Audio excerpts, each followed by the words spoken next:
जमाना रील का भाई साहब। एक होटल में बहुत बड़ा फंक्शन हो रहा था, पार्टी चल रही। अच्छा बड़े बड़े लोग आए हुए थे सज धज के, बड़े बड़े वीआईपी लोग थे। अच्छा और खाने पीने की इतनी आइटमें लगी हुई थी कि लोग गिन नहीं पा रहे थे। कहीं स्नैक्स लगा था, कहीं चाट, और कहीं जूस लगे हुए थे, कहीं चाय कॉफी और मिष्टानों के भंडार काउंटर ऐसे सजे हुए थे कि कोई पूछ ही नहीं सकता।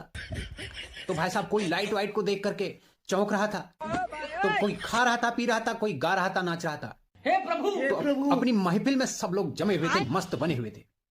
तो भाई साहब तभी एक गेट से एक भाई साहब आते हैं। वो जैसे ही सभा के बीच पहुंचते हैं और कहते हैं, ए कपड़े प्रेस करवा लो। तो सभी लोग चौंक जाते हैं और उनकी तरफ देखने लगते हैं, और वो इतने में आगे बढ़ते हैं और नाचने लग जाते हैं। तो भाई साहब जमाना रील का है। फिर थोड़ी देर बाद एक भाई साहब आए, वो कहने लगे, हे आलू ले, मुरली ले, भिंडी ले, तोरी ले, बैंगन ले, गाजर ले, पालक ले, मूली ले, बेस। तो भाई साहब फिर सभी उनकी शक्ल को देखने लग जाते हैं। उन्होंने कहा, ये चल क्या रहा है।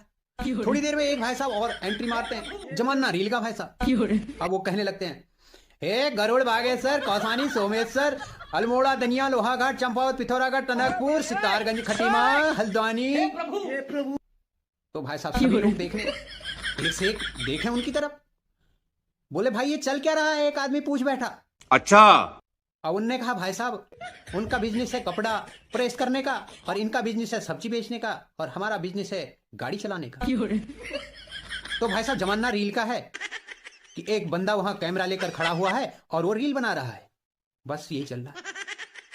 तो जमाना रील का है भाई साहब, जमाना रील का है।